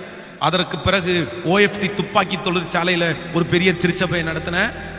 மூன்றாவது இப்போ ஒன்றுமே இல்லாமல் இது புது துவக்கம். எனக்கு இது புது துவக்கம். இதுக்கு முன்னாடி கிரவுடுக்கு முன்னாடி நின்ன, ஆனால் இப்போ ஃபஸ்ட்டு என்னுடைய திருச்சபையிலே இருந்த பிலீவர்ஸ் யார் அப்படின்னு கேட்டால், நம்முடைய திருச்சபைக்குன்னு இருந்தவங்க 3 பேர் தான். அம்மா, அப்பா, இன்னொரு சிஸ்டர். ஆனால் அந்த ஃபஸ்ட் டே ப்ரேயரில் வந்து இன்னொரு 3 பேர் கூட இருந்தாங்க. அவங்க இன்னொரு திருச்சபைக்கு போயிட்டு இந்த திருச்சபைக்கு ஆரம்பிக்கிறதுனால ஃபஸ்ட் டைம் ஆரம்பிக்கிறாங்க, நம்மவும் போய் வந்து ஆளே இருக்க மாட்டாங்க, நம்ம போய் ஹெல்ப் பண்ணலாம்ல அப்படின்னு சொல்லிட்டு அவங்க வந்தாங்க. ஆனால் ஒரு 2-3 மாதம் தாண்டினதற்கு பிறகு அவர்களுக்கு இந்த ஆராதனை எல்லாம் பிடிச்சி போய் திரும்பவும் அவங்களும் ஆலயத்தில் அப்படியே கண்டினியூவாக வர ஆரம்பிச்சிட்டாங்க.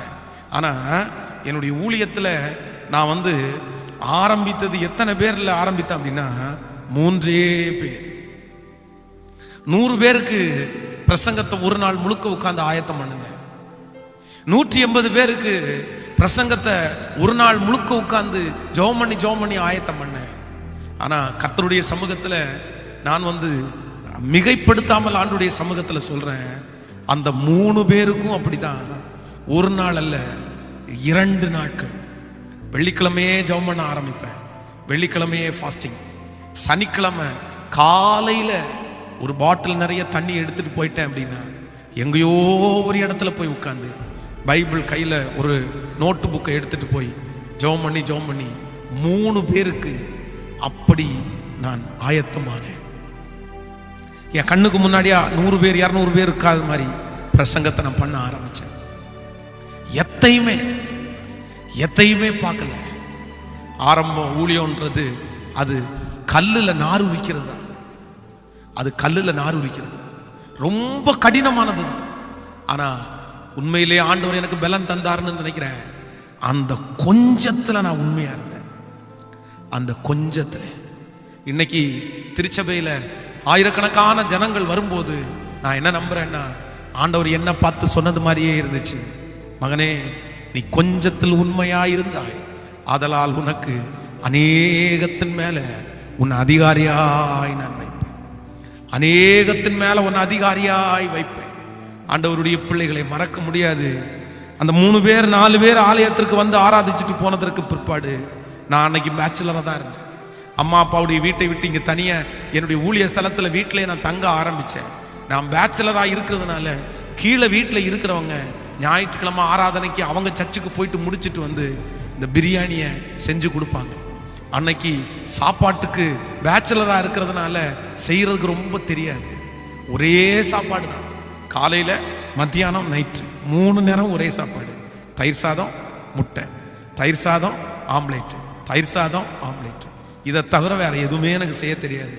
ஆனால் ஞாயிற்றுக்கிழமை ஒரு நாள் அவங்க வந்து ஏதாவது செஞ்சாங்கன்னா அந்த பிரியாணி அந்த சிக்கன் மேலே கொண்டு வரும்போது உண்மையிலே நான் முழு இருதயத்தோடு சொல்கிறேன், ஒரு நாள் ஆராதனை முடிச்சுட்டு அவங்க அந்த சாப்பாடை கொண்டு வரும்போது அந்த சாப்பாடை பிரியாணியை தள்ளி வச்சுட்டு ஆண்டவரிடத்துல சொன்னேன், ஆண்டவரே எனக்கு இந்த பிரியாணி வேணாப்பா, எனக்கு ஆத்துமாக்களை கொடுங்கப்பா, என்னை நம்பி ஆத்துமாக்களை கொடுங்கப்பா, அதுக்கு மேலே இந்த பிரியாணியை சாப்பிட்றப்பான்னு ரொம்ப லேட்டாக தான் அந்த பிரியாணியை எடுத்து நான் சாப்பிட்டேன்.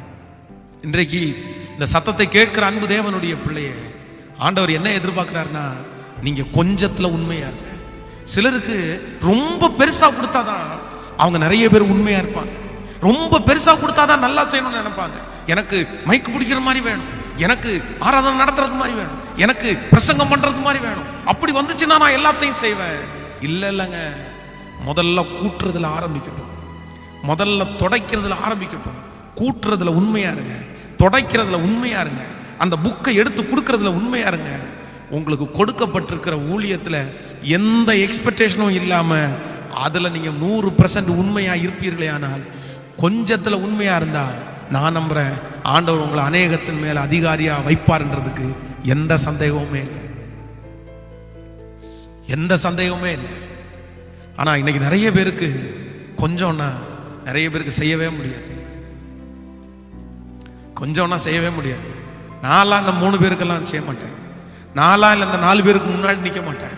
நான்லாம் 4 பேருக்கு முன்னாடி நிற்கிறதுக்கு அழைக்கப்பட்டவனா? நான்லாம் இன்னைக்கு 2 பேருக்கு முன்னாடி நிற்கிற அழைக்கப்பட்டவனா? இல்லை இல்லை இல்லை, நான்லாம் ஒரு பிக் க்ரௌடு, பெரிய க்ரௌடுக்கு முன்னாடி தான் நிற்பேன். அப்படி சொல்லி சொல்லியே நிறைய பேர் வந்த வாய்ப்புகள் நிறைய பேர் தூக்கி போட்டாங்க. நான் சொல்கிறேன், ஆண்டவருடைய பிள்ளைகளே, ஆண்டவருடைய துவக்கம் எப்பவுமே சின்னதில் தாங்க ஆரம்பிக்கும். அற்பமான ஆரம்பத்தின் நாளை யார் அசட்டை பண்ண முடியும்? பூமி எங்கும் சுற்றி பார்க்கிற கர்த்தருடைய 7 கண்களும் செருபாபேலுடைய கையில் இருக்கிற தூக்கு நூலை ஆசையா பார்க்கிறது. ஆண்டவர் எப்ப கொடுத்தாலும் சின்னதுல இருந்து தான் ஸ்டார்டிங், கொஞ்சமா தான், அப்படியே படிப்படியாய் வளர்த்துறவர் தான் நம்முடைய கர்த்தர், வளர்த்துகிறவர் நம்முடைய கர்த்தர். இந்த சத்தத்தை கேட்கிற யாரோ ஒருத்தர் இதுவரையிலும் உங்களுடைய சின்ன சின்ன வாய்ப்பை தட்டி போட்டீங்களா? யாருக்கு தெரியும், அந்த கூட்டுறதுல தான் கர்த்தருடைய அபிஷேகம் உங்களுக்கு வருமா என்னன்னு தெரியல. அந்த ஒரு சின்ன பிரேயர் டீம்ல நீங்க அதை மனரம்யமா உங்களுக்கு பெரிய டீமை நடத்த தெரியும். ஆனா அந்த சின்ன டீம்ல கர்த்தர் உங்களை அங்கீகரிக்க போறாரா தெரியல. ஆண்டவர் அதை ஒரு டெஸ்ட் பண்ணி கூட உங்களுக்கு கொடுத்துருக்கலாம். கர்த்தர் உங்களுக்கு ஒரு டெஸ்டா அதை கொடுத்துருக்கலாம். நீங்க இழந்துடாதீங்க ஆண்டவருடைய பிள்ளைகளே, தயவு செய்து இழந்துடாதீங்க. இன்றைக்கு ஒரு தீர்மானத்தோட போங்க. ஆண்டவரே, நீங்க எனக்கு கொடுத்திருக்கிற கொஞ்சத்துல எனக்கு நல்ல கணவனார் அமையலையே அப்படின்னு நினைக்காதீங்க. அந்த விசுவாசம் கொஞ்சமா இருக்கிற அந்த கணவனா இருக்கு, உண்மையா செய்யுங்க. எனக்கு நல்ல பெரிய இப்படிப்பட்ட பிள்ளை தரலையே அப்படின்னு நினைக்காதீங்க. கர்த்தர் உங்க கையில கொடுத்திருக்கிற கொஞ்சத்துல நீங்க உண்மையா நேர்த்தியா செய்யுங்க, மனசார செய்யுங்க. ஆண்டவர் உங்களை நம்பாமல் போகவே மாட்டார். அந்த சின்ன வேலையில உண்மையா இருக்கு, அந்த சின்ன வருமானத்துல உண்மையா இருக்கு. ஆண்டவர் உங்களை மகிமையாய் நடத்துவார். ஹல்லேலூயா, ஹல்லேலூயா. நெக்ஸ்ட் இன்னொரு வசனத்தை கூட நம்ம வேதத்தை திறந்து நம்ம வாசிக்க போறோம். 2 ராஜாக்கள் எடுத்துக்கொள்ளுங்கள். 2 ராஜாக்கள் 4ஆம் அதிகாரத்திலே 7வது வசனத்தை நம்ம வாசிக்க போறோம். 4ஆம் அதிகாரத்திலே 7வது வசனத்தை வாசிக்கலாம். அவள் போய் தேவனுடைய மனுஷனுக்கு அதை அறிவித்தாள். அப்பொழுது அவன், நீ போய் அந்த எண்ணெயை விற்று உன் கடன்களை தீர்த்து மீதமானதையும் கொண்டு நீயும் உன் பிள்ளைகளும் ஜீவனம் பண்ணுங்கள் என்றார். 3வது வசனத்திலிருந்து வாசிக்கலாம். அப்பொழுது அவன், நீ போய் உன்னுடைய அயல் வீட்டுக்காரர் எல்லாரிடத்திற்கும் அநேகம் வெறும் பாத்திரங்களை கேட்டு வாங்கி உள்ளே போய் உன் பிள்ளையுடனே உள்ளே நின்று கதவை பூட்டி அந்த பாத்திரங்கள் எல்லாவற்றிலையும் வார்த்து நிறைந்ததை ஒரு பக்கத்தில் வை என்றாள். அவள் அவனிடத்திலிருந்து போய் தன் பிள்ளைகளுடன் கதவை பூட்டி கொண்டு இவர்கள் பாத்திரங்களை அவரிடத்தில் கொடுக்க அவள் அவைகளில் வார்த்தாள். அந்த பாத்திரங்கள் நிறைந்த பின் அவள் தன் மகன் ஒருவனை நோக்கி, இன்னும் ஒரு பாத்திரம் கொண்டு வா என்றார். அதற்கு அவன், வேறே பாத்திரம் இல்லை என்றார். அப்பொழுது எண்ணெய் நின்று போயிற்று. இதுல ரொம்ப கவனமா நம்ம கவனிக்கணும். அதற்கு அவன் வேறே பாத்திரம் இல்லை என்றான். அப்பொழுது எண்ணெய் நின்று போயிற்று. வேறே பாத்திரம் இல்லை என்று சொன்ன உடனே என்ன நின்றுச்சாமோ? எண்ணெய் நின்றுச்சு.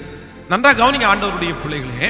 ஒரு தீர்க்கதரிசியினுடைய மனைவி கடன் பிரச்சனையினாலே மிகவும் தாக்கப்பட்டு எலிசா தீர்க்கதரிசியின் இடத்திலே வர்றாங்க. வந்து அவங்க கேட்குறாங்க, இந்த மாதிரி என்னுடைய கணவனார் இந்த மாதிரி பெரிய, நீங்க 1வது வசனத்திலிருந்து வாசிக்க முடியும். தீர்க்கதரிசியினுடைய புத்திரன் ஒருவனுக்கு மனைவியா இருந்த ஒரு ஸ்திரீ எலிசாவை பார்த்து அவங்க சொல்றாங்க, இந்த மாதிரி என்னுடைய கணவனார் அதிகமான கடன் வாங்கிட்டாரு, அவர் தேவனிடத்தில் பக்தியா நடந்தவர், ஆனா இப்ப அவர் கடன் கொடுக்கறதுக்கு முன்னாடியே இறந்து போயிட்டாரு. என்னுடைய பிள்ளைகளை அந்த கடன் கொடுத்தவங்க எல்லாம் என் பிள்ளைய விலைக்கு வாங்க கேட்கறாங்க, நான் என்ன பண்றதுன்னே தெரியலன்னு தீர்க்கதரிசி இடத்துல வரும்போது தீர்க்கதரிசி கேட்கிறாரு, சரிப்பா சரிம்மா உன்னிடத்துல என்ன இருக்கு அப்படின்னு கேட்கும்போது, கொஞ்சம் எண்ணெய் மட்டும்தான் இருக்குது அப்படின்றாங்க. சரி, ஓகே, ஒன்றும் பிரச்சனை இல்லை, நீ வீட்டுக்குள்ள போய் பக்கத்துல இருக்கிறவங்க எல்லா இடத்துலையும் நிறைய வெறும் பாத்திரத்தை நீ வாங்கி வீட்டுக்குள்ள போய் உன்னுடைய பிள்ளையுடன் உள்ளே நின்று கதவை பூட்டி நீங்க இனி இருக்கிற எண்ணெய அந்த வெறும் பாத்திரத்தை எல்லாம் ஊற்றிரு அப்படின்னு சொன்ன. அதே போல இந்த அம்மா வீட்டுக்குள்ள போனாங்க. எத்தனை இடத்துல பாத்திரம் வாங்கினாங்கன்னு இங்கே வந்து சொல்லப்படலை. அந்த அந்த பாத்திரத்துல எல்லாம் அவங்க ஊத்துறாங்க. ஆனா இப்ப பிள்ளைய பார்த்து கேட்குறாங்க, எப்பா வேற பாத்திரம் கொண்டு வா அப்படின்னு கேட்குறாங்க. பையன் சொல்றான் பாத்திரம் இல்லைம்மா அப்படின்ன உடனே அடுத்த நிமிஷத்துல வேதம் சொல்லுது எண்ணெய் நின்று போயிட்டு. இதுல ஒரு நல்ல சத்தியத்தை உணரணும். தீர்க்கதரிசி சொல்லும் போதே அந்த அம்மாட்ட என்ன சொல்றாரு அப்படின்னா, நீ உன்னுடைய அயல் வீட்டுக்காரர் எல்லாரிடத்திலும் அநேகம் வெறும் பாத்திரங்களை கேட்டு வாங்கி, அநேகம் சொல்லும் போதே சொல்லி அனுப்புறாரு, நீ கொஞ்சம் பாத்திரத்தை வாங்காத, உன் வீட்டுக்கு பக்கத்தில் இருக்கிற எல்லாருடைய பாத்திரத்தையும் வாங்கிருக்கன்ற. ஏன்னா தீர்க்கதரிசிக்கு தெரியும் பாத்திரம் இல்லைன்னா என்ன நிறைஞ்சிரும் அப்படின்னு. பாத்திரம் எப்போ இல்லையோ அப்பவே எண்ணெய் நின்று போயிருச்சு. இந்த வசனத்தை நீங்க ரொம்ப கவனமாய் ஆண்டவருடைய பிள்ளைகள் கவனிக்க வேண்டும். நீங்க எப்போ ஆண்டவருடைய பிள்ளை, ஒரு தேவனுடைய பிள்ளை போதும்னு நீங்க நினைக்கிறீங்களோ அப்பவே உங்க ஆசீர்வாதம் ஒரு முற்றுப்புள்ளி வந்துருச்சு. தீர்க்கதரிசி சொல்றாருல, போதும் கர்த்தாவே என்னை எடுத்துக்கொள்ளும், என் பிதாக்களை பார்க்கலும் நான் நல்லவன் அல்ல சொன்ன உடனே ஓகேப்பா, அடுத்த ஊழியக்காரர் ரெடி ஆயிட்டாரு. நீங்க சாகிற வரைக்கும் நான் வளர்ந்துட்டே இருக்கணும்ன்ற அந்த எண்ணத்துல ஓடுங்க. நீங்க சாகிற வரைக்கும் ஓடிட்டே இருப்பீங்க. நிறைய பேருக்கு இடையில திருப்தி வந்துருது. அபிஷேகத்துல, வரங்களில், கிருபைகளில், ஜபத்துல திருப்தி வந்துருது. ஆசீர்வாதத்துல போதும் போதும் எனக்கு. அதான் சிலர் சொல்லுவாங்க, எனக்கு இந்த மாதிரி செட்டில் ஆனா போதும். எனக்கு வேதனையா இருக்கும் சிலர் சொல்றதை பார்த்தா. எனக்கு இந்த மாதிரி ஒன்று, இந்த மாதிரி ஒரு காரு, இந்த மாதிரி ஒரு வீடு. நான் சொல்றேன், போதும் என்கிற மனதுடனே கூடிய தெய்வ பக்தியே மிகுந்த ஆதாயம். ஆசீர்வாதங்கள் எல்லாம் உங்களுக்கு வரும்போது அதை வந்து நீங்க போதும்னு நினைக்கிறது தப்பு இல்லை. ஆனா ஒண்ணு, உங்களுடைய ஓட்டம், உங்களுடைய வளர்ச்சி, உங்களுடைய ஊழியத்தை போதும்னு நீங்க நினைக்காதீங்க. சாகர வரைக்கும் நான் ஓடிட்டே இருக்கணும்னு ஆண்டவரேன்னு நினைங்க. நீங்க எப்போ அந்த வாஞ்ச உங்களுக்கு குறைதோ அப்பவே உங்களுடைய ஆசீர்வாதம் நின்றும். அதான் நான் அடிக்கடி சொல்லுவேன் ஆண்டவருடைய பிள்ளைகளுக்கு, வாஞ்சையின் அளவு தான் வரங்களின் அளவு. வாஞ்சையின் அளவு தான் வரங்களின் அளவு. மறக்க முடியாத ஒரு சம்பவம். நான் இந்த ஆராதனையை தொடர்ந்து மனரம்யமாய் நடத்தி கொண்டே இருக்கிறேன், மனரம்யமா நடத்திட்டே இருக்கிறேன். ஒரு வீட்டில், அந்த வீட்டில் அந்த ரூமில் வச்சு தான் நடத்திட்டு இருக்கிறேன். ஆனால் நான் குடியிருந்தேன், நான் ஆராதனை நடத்தினேன். வீட்டுக்கு பக்கத்தில் அது அந்த இடம் ஒரு 5.5 சென்ட் இடத்துல வீடு வந்து கட்டியிருக்காங்க. அதுக்கு பக்கத்தில் ஒரு சின்ன லேண்டை மட்டும் ஃப்ரீயாக விட்டுருக்காங்க. அதனுடைய சைஸ் வந்து ஒரு 14 அடி அகலம், ஒரு 31 அடி நீளம். அவ்வளோதான். இன்னைக்கு இருக்கிற அந்த பலிபீடத்தினுடைய அளவு கூட இருக்காதுன்னு நினைக்கிறேன். இந்த அளவு தான் இருக்கும், இதோட கொஞ்சம் கம்மியாக இருக்கும். 14 அடி அகலம், 32 அடி, 31, 32 அடி நீளம் இருக்குது. அந்த வீட்டில் உள்ள மொட்டை மாடியில் போய் நின்று அந்த இடத்த பார்த்தா அப்படியே தெரியும். உண்மையிலே ஆண்டவருடைய பிள்ளைகளே, இரவுல மொட்டை மாடிக்கு மேலே போய் நின்று கையை அந்த இடத்துல நீட்டி அழுது ஜெபம் பண்ணுவேன். ஆண்டவரே, பெரிய திருச்சபையை இப்போதைக்கு நான் கேட்கறதுக்கு என்னிடத்துல ஒன்றும் இல்லை. ஆனால் இந்த சின்ன திருச்சபைக்கு நம்புங்கப்பா. இந்த ஒரு சின்ன இடத்துல ஒரு சர்ச்சு நான் கட்டணும் ஆண்டவரே, ஒரு ஆலயத்தை இந்த இடத்துல கட்டணும்ப்பா. இந்த இடத்துல நூற்றுக்கணக்கான ஜனங்கள் வரணும் ஆண்டவரே. இந்த இடத்துல ஆலயத்தை கட்டுறதற்கு ஒரு உதவியை பண்ணுங்கப்பா, ஒரு ஹெல்ப் பண்ணுங்கப்பா, ஒரு உதவி செய்யுங்கப்பான்னு ஆண்டவரிடத்துல கெஞ்சிட்டே இருப்பேன். திடீரென்று ஒரு நாள் சண்டே ஆராதனை நடந்துட்டு இருக்குது. அன்னைக்கு நம்முடைய திருச்சபையில் வந்த ஒரு சிஸ்டர் வந்து அவங்களுடைய ரிலேட்டிவ் ஒரு குடும்பத்தை அப்படியே கூட்டிட்டு வந்தாங்க. அவங்க குடும்பத்திலே 4 பேர், அவங்க அம்மா, அப்பா, 2 பிள்ளைங்க. எனக்கு பயங்கரமான சந்தோஷம். பழைய அந்த 3 பேர் இருக்கிற இடத்துல, இல்லை 4 பேர் இருக்கிற இடத்துல எக்ஸ்ட்ரா ஒரு 4 பேர் வந்துட்டாங்கன்னா அவ்வளோ மகிழ்ச்சி. அன்னைக்கு ரொம்ப சந்தோஷமா அந்த ஆராதனை நடத்தி கொண்டே இருக்கிறேன். அன்றைக்கு கோபத்தை குறித்து நான் பிரசங்கம் பண்ணேன். ஒரு மனுஷனுடைய வாழ்க்கையில கோபம் வந்து எவ்வளோ பெரிய தீமையை கொண்டு வருது அப்படின்னு சொல்லி அந்த பிரசங்கம் பண்றேன். எனக்கு இன்னைக்கு ஞாபகம் இருக்கு. அந்த பிரசங்கம் முடிச்ச உடனேயே அந்த புதிதாய் வந்த நபர் வந்து ஒரு பிரதர், செல்வகுமார், அவருடைய பேர் எஸ்கேஎல் அப்படின்ற ஒரு ஃபேப்ரிகேட் வச்சிருக்கிறார். ஒரு நல்ல மனுஷன். அவர் வந்து அவருடைய இன்வெஸ்ட்மெண்ட், ஃபர்ஸ்ட் இன்வெஸ்ட்மெண்ட், அது மறக்க முடியாது. அதனால தான் அவருடைய பேரோட சேர்ந்து நான் சொன்னேன். அவர் வந்து அந்த ஜெபம் முடிச்ச உடனே என்கிட்ட வந்தாரு, பாஸ்டர் இந்த செய்தி ஆண்டவர் எனக்காகவே பேசினாரு. நான் தான் ரொம்ப கோவப்பட்டு ஏற்கனவே நிறைய இழந்துட்டேன், இப்போ நான் இழந்துட்டு தான் இருக்கிறேன். இந்த வார்த்தை 100க்கு 100 உண்மை. என்னோட கர்த்தர் பேசிட்டாரு. ஆனா எனக்கு ஒரு துக்கம் என்ன அப்படின்னா, இது வெறும் வீட்டில் இந்த சர்ச் நடக்குது. ஆனா இந்த சர்ச் வீட்டில் நடக்கக்கூடாது. இதுக்குன்னு ஒரு சர்ச் கட்டி அதுல நடக்கணும் அப்படின்னு சொல்றது மட்டும் இல்ல, நீங்க இடத்த பார்த்து சர்ச் கட்டுறதுக்கு நீங்க முயற்சி எடுங்க. நான் 25,000 ரூபாய் டொனேஷன் பண்ணேன்னாரு. 25,000 நான் கொடுக்குறேன்னாரு. அன்னைக்கு அது ரொம்ப பெரிய காசு. 25,000 ரூபாய் 25,000 ரூபாய் கொடுத்துட்டாரு. நான் அப்பதான் ஜெபம் பண்ணிட்டு இருக்கிறேன், வாஞ்சி ஆண்டவரே அந்த இடத்துல ஆலயம் கட்டணும் அப்படின்னு. உடனே இம்மிடியட்டா திருச்சபைக்கு வருகிற அம்மா ஜோம் அம்மா, அவருடைய ஹஸ்பண்ட் பிரதர் ஆனந்த், அவங்களையும் மறக்க முடியாது. அவங்க தான் ஃபர்ஸ்ட் அந்த சர்ச்சை கட்டுறதுக்கு நான் பண்ணித்தரேன், உங்களுக்கு சம்பளம் எல்லாம் பெருசா எனக்கு ஒன்றும் வேண்டியதில்லை அப்படின்னு சம்பளமே இல்லாமல் ஒர்க் பண்ணுறதுக்கு அவங்க வந்தாங்க. கூட அசிஸ்டன்ட் ஒருத்தர், அவருக்கு மட்டும் காசு கொடுத்தா போதும் அப்படின்னு அந்த 25,000 ரூபாய் வச்சு அந்த வேலையை ஆரம்பித்தோம். ஸோ ஆண்டவர் எவ்வளவு நல்லவர். ஆண்டவருடைய பிள்ளைகளே, உங்களுக்கு வாஞ்சை இருக்குமானால், வாஞ்சைன்னா சாதாரணமாக இருந்துடக்கூடாது. ரத்தத்தை அறுத்து பார்த்தா கூட உள்ளுக்குள்ள அந்த வாஞ்சை துடிச்சிட்டே இருக்கணும். கர்த்தருக்காக எதையாவது சாதிக்கணும்ன்ற வெறி ரத்தத்தில் கூட இருக்கணும். உச்சம் தலையிலிருந்து உள்ளங்கால் வரைக்கும் ஓடுற ஒவ்வொரு பிளட்டும் சொல்லணும், என் இயேசுக்காக எதையாவது ஒன்று செஞ்சுட்டு தான் முடியும். இன்னைக்கு கூட இந்த பலிபீடத்தில் நின்று நான் அப்படிதாங்க இருக்க நினைக்கிறேன். சாகிறதுக்குள்ள ஆண்டவருக்காக எதையாவது ஒன்று செஞ்சுட்டு தான் முடியும். இருக்கிற பலத்துல, இருக்கிற டேலண்ட்ல, இருக்கிற பொருளை வச்சு ஏதோ ஒன்று கர்த்தருக்காக செய்யணுன்ற அந்த வாஞ்சைய ஆண்டவர் பார்க்கிறார்னு நான் நம்புறேன். உங்க வாஞ்சை குறைவா இருக்கும்னா உங்க ஆசீர்வாதம் குறைவா இருக்கும். நான் சொல்றேன், உங்களுக்குள்ள வாஞ்சை அதிகமா இருக்கும்னா நீங்களே அதுக்காக ஜெபிக்க ஆரம்பிப்பீங்க. உங்களுக்குள்ள வாஞ்சை அதிகமா இருக்கும்னா நீங்களே எந்த டைமை வேஸ்ட் பண்ணாம நீங்க ஓடிட்டே இருப்பீங்க, செஞ்சுட்டே இருப்பீங்க. ஏன்னா வாஞ்சை ஒரு மனுஷனை தூங்க விடாது. வாஞ்சை ஒரு மனுஷனை படுத்து சோம்பேறி மாதிரி உட்கார வைக்காது. வாஞ்சை ஒரு மனுஷனை தட்டி கொடுத்துட்டே இருக்கும். ஏய் நீ செய்டா அப்படின்னு தட்டி கொடுத்துட்டே இருக்கும். இப்போ ஆண்டவருடைய பிள்ளைகள், உங்களுக்கு அந்த வாஞ்சை வேணும்னு சொல்றவங்க, எனக்கு அந்த ஆத்துமா தாகத்தை தாங்க, எனக்கு வாஞ்சையை தாங்க, என் குடும்பத்தை தலை நிமிர பண்ணணுன்ற அந்த வாஞ்சையை தாங்க. சோர்வுகளை எடுத்து போடுங்க, பலவீனங்களை எடுத்து போடுங்க. ஓ ஹல்லேலூயா. அவமானங்களை எடுத்து போடுங்க, மட்டம் தட்டுற வார்த்தைகளை எடுத்து போடுங்க. உள்ளுக்குள்ள முழுக்க வாஞ்சையா நிரம்பிடுச்சுன்னா அந்த வாஞ்சை வேற எதையுமே பார்க்காது.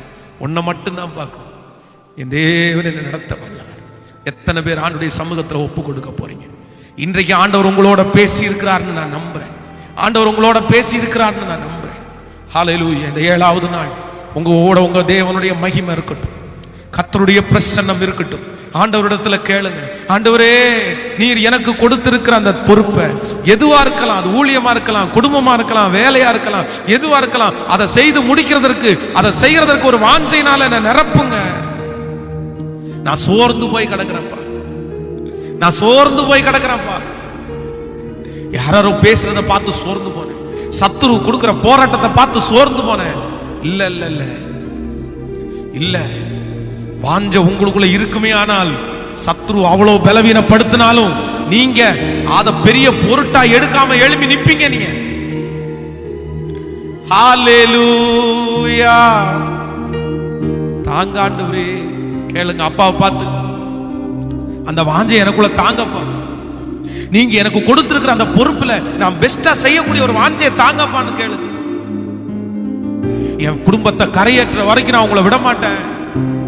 நன்றி அப்பா, உங்க திரு சமூகத்துல ஒப்பு கொடுக்கிறோம். நீர் கூட இரும். இயேசுவின் மூலம் ஜெபம் ஏறெடுக்கிறோம் நல்ல பிதாவே.